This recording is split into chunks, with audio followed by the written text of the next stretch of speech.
What's going on there, guys? We back with another one. Want to talk a little bit about Travis Hunter tonight, and I want to address this young man that went to high school with him. I guess he's a rapper, Glokk40Spaz, I believe is his name, and something he said about Travis Hunter. I'm gonna give him a little bit of advice instead of going all the way in on him like I did, like I thought in my mind to do initially. We're gonna play this brief clip. Um, and then I'm going to talk about something else, as far as what Stephen A. told him to his face about playing in the NFL. Let's check it out. So you were saying you went to school with Travis Hunter? Yeah, I went to school with his dad. I ain't talked to that nigga though. So These niggas was lying to me, you see what I'm saying? That's some real shit, nigga lying. I wasn't even going to school. I was skipping school, smoking weed, you know what I'm saying, playing with this. I wasn't playing no sports or nothing like that. You see what I'm saying? I wasn't doing that. I was playing with this. You see what I'm saying? I was playing with shit like this.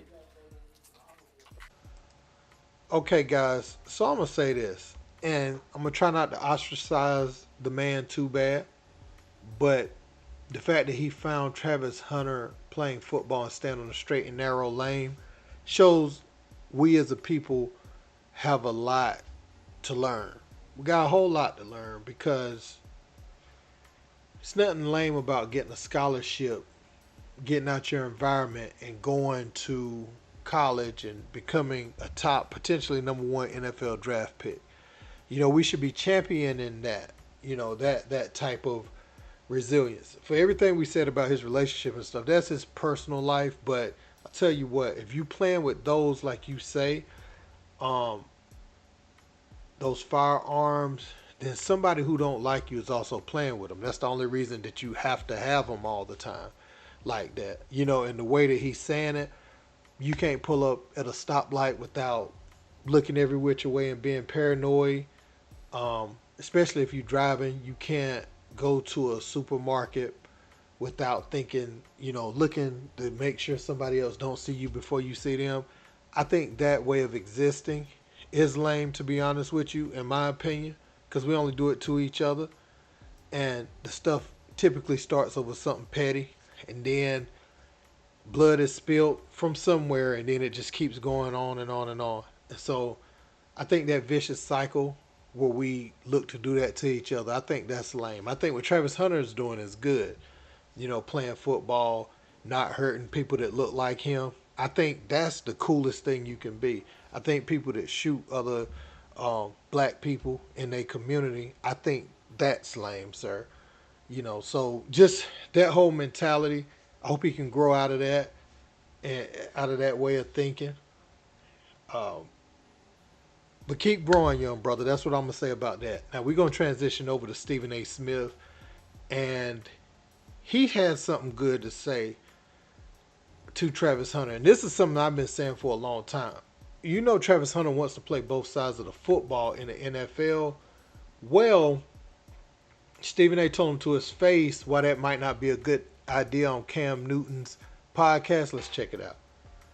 As we have Travis here, if you're an executive for an NFL franchise team, what's your biggest concern about a guy like Travis? Size, because of the violence that exists in the NFL.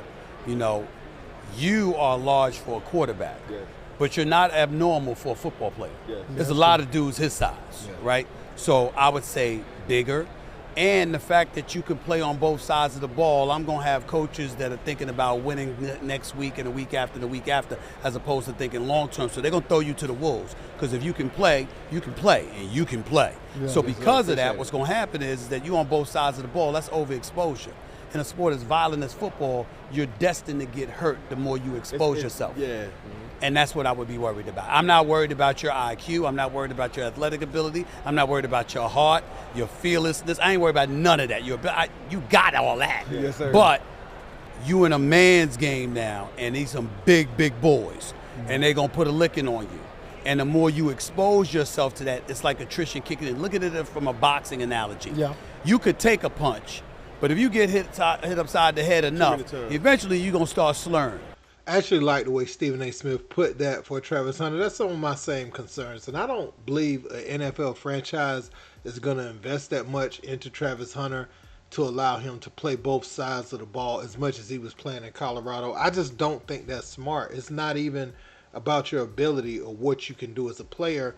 Just more exposure in football equals more injuries. Point blank, period. There's no way around it. There's absolutely no way around overexposure being injuries. Not in that game. That game, it don't get no more violent than that. So I think Stephen A. had good advice for him there.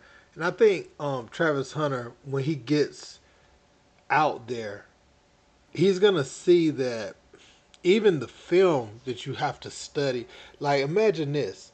Imagine going out there trying to guard, A.J. Brown or somebody, and then turn around and now you trying to get by Jalen Ramsey and those guys on the other side of the ball. Like, that is going to weigh you down so quick. I mean, not weigh you down, but wear you down so quick that you're not going to have much to give on either side of the ball. You're not going to be great at anything if you do both all the time.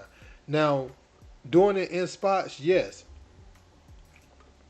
Doing it in a one-game situation, like how, was it the Niners? You remember they had all those injuries that one playoff game against the Eagles a few years back. And then out of necessity, you have to play some other positions. Okay, I can understand you putting your body through the ringer for a game, but for a whole season, trying to do both sides of the ball, that's what I think is a bit unrealistic. Like, I just don't think a human body is made to do that. This ain't even a diss to Travis Hunter. I just don't think humans are supposed to play the game that way. This is not a game for that.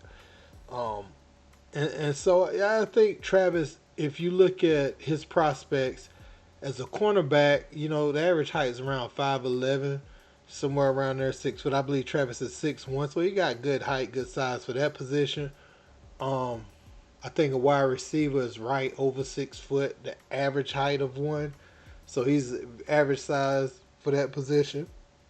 So I think, they put out a report earlier this week that they felt like he was getting about athleticism in some of his coverages, as a cornerback. They think he was getting by off that talent. And that's one thing, and that's not even a knock. A lot of times, if you're more gifted at a level, you may take some gambles sometimes. We saw him get pick sixes and all type of stuff with his gambles. And gambling is a part of being great. When you have those elite attributes like that, you do take some gambles because you can make some plays that others can't make. I just think from a technical standpoint, if he's going to play the corner, because many feel like Travis Hunter can reset the market for what he can negotiate as a cornerback, and they think that's the position he needs to play. I would be in agreement with that. With Travis Hunter playing the cornerback position, in my opinion, and come out every now and again, get some receptions, but I love him on that side of the ball. I just think his technique and, just having some bad games, early on, and having some bad possessions where you get burnt or you give up a big play, and learning on the fly instead of trying to overextend yourself on both sides of the ball. But that's my opinion, guys. Let me know what you think in the comments. Don't forget to like, share, and subscribe. Till next time.